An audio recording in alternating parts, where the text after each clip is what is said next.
Welcome to another episode on manipulating trust. And to have this conversation as to how threat actors exploit human behavior, with me is Haran Mamankaran. Mamankaran.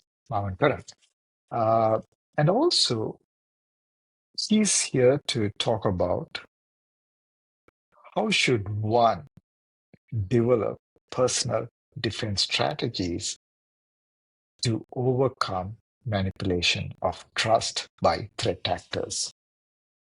Haran, thank you so much for being here. Sujit, nice to meet in another episode. So when we talk about social engineering or attack kind of that, this is something different from the other attacks because in other attacks, when the hackers are doing it, mostly they want to get the information from various places and they need to do the research, those kind of things. But when it comes to the social engineering, a human, we are providing the information ourselves.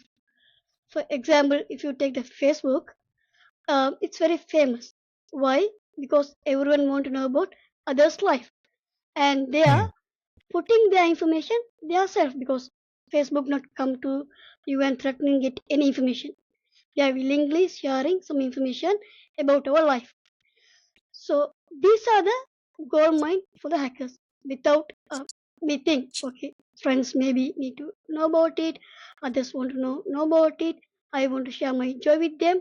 That's good, but in other end, there might be a culprit or there might be attacker also watching this kind of thing.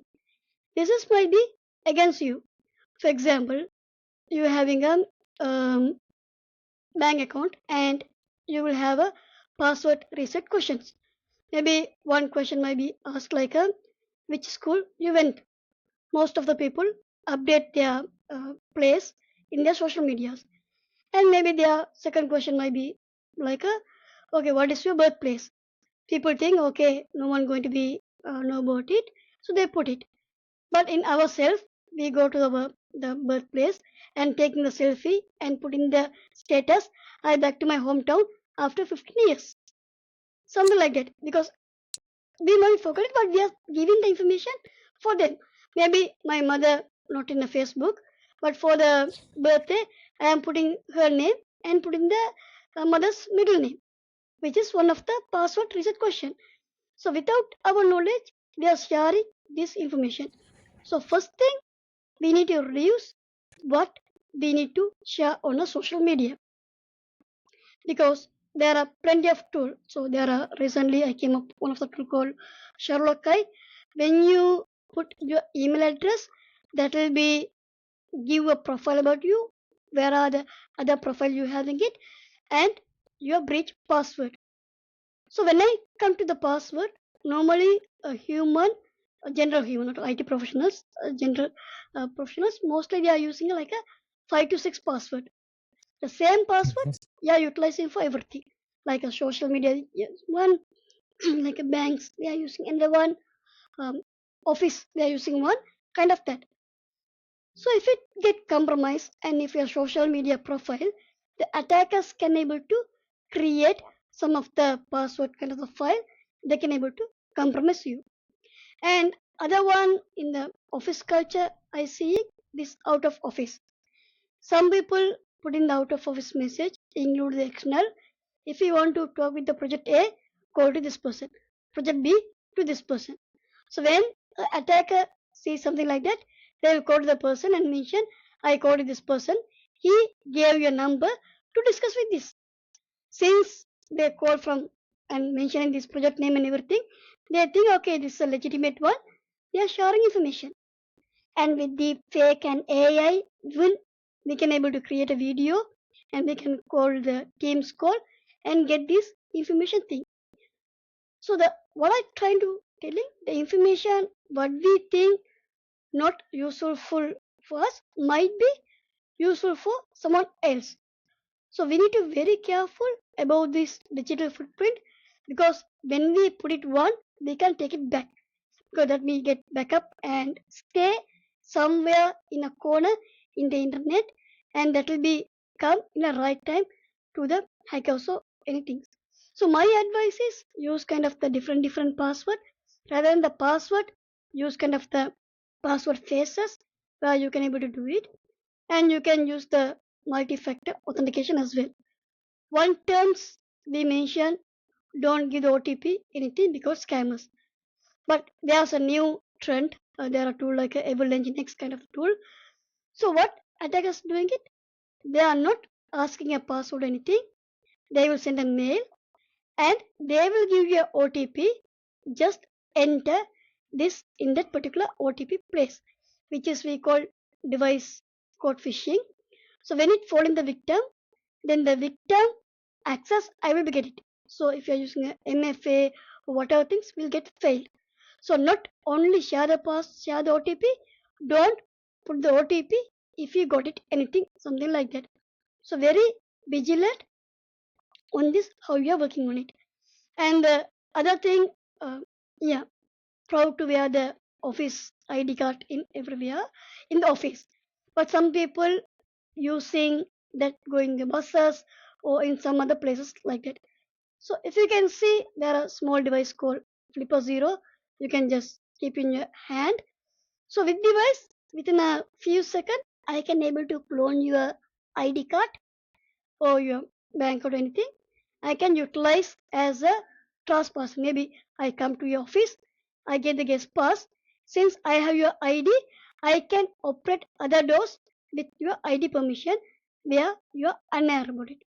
So make sure to safeguard your belongings and use the like change your password every 3 months or 6 months because in office environment anyway we supposed to do it, but when it come to the personal email or Facebook or kind of that social media, we're not doing it because they are not forcing us. We are changing our password in office because they are forced to do it. So don't wait until someone force it or your information in the darknet or internet. Before that, act smart and act very fast. Haran, you shared something very important. Why I say important is we think the attackers steal information, but what you are articulating here is people are voluntarily giving away information, right? You gave examples, the type of information which is actually put down in the social media platforms, right? You gave examples of Facebook. I mean, I can give n number of examples. You go to Insta, you go to Snapchat, and there could be so many other platforms through which people are disseminating information. Yeah, trip or whatever. I mean, the other example which you gave in terms of the MFA, the use of MFA, you were also sharing with me that people might send you a link, and they will also send you a OTP. code, Yeah. OTP, right? And then from there on, they can take over your session, right? So that's something we need to be careful about as well, or be aware of it.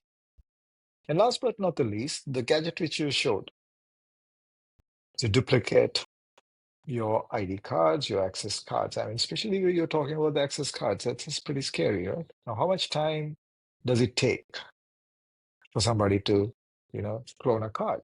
We keep hearing about cloning credit cards. Now here we are talking about cloning access cards. So I know when I go in for audits, I very casually ask people, "Can I have your access card? I want to use the washroom." Right? They willingly give, or sometimes they leave it on the table and go, and somebody can swap it. Right? The attacker may not be there, but attacker can use somebody who is actually out there to do janitorial services and tell the person, swipe as many cards as possible, and I would pay you X amount of money for each swipe. You may ask, okay, are these real? It may be happening. We don't have a record or a report on these. Or even if it happens, you may not even know that it is happening.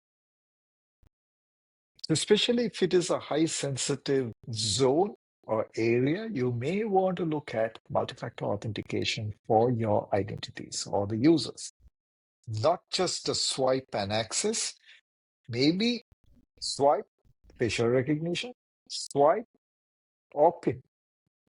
Right? So we are talking about something you know, something you have, and something you are. So you need to look at a combination of this. So with that note, I'd like to thank Haran for spending a couple of hours with me, talking about various aspects, how human trust can be manipulated and how it could harm individuals and organizations. So Haran, I would like to have you in another episode in the future. And viewers, I hope you gained a lot listening to our conversation I had with Haran. And very especially, I enjoyed the sessions where he was showing those gadgets. It's wireless, it's different tools. And he told me that he has several others which he can actually show us. But in essence of time, we said, let's keep that for another time. So I'd like to hear from you what you think and what you like to hear in the future episodes. Right? Or if you would like to hear more on the gadgets which are out there, please put that down in the comments and we will facilitate that for you. And as always, I ask you, like this video, follow us, and hit the subscribe button. And last but not the least, share this information. It's quite a lot of educational content which you can share with your friends, colleagues in your organization, which can be a quick win in terms of increasing the awareness levels amongst your community. Thank you so much, and I look forward to seeing you in another episode in the future. Take care. Stay safe.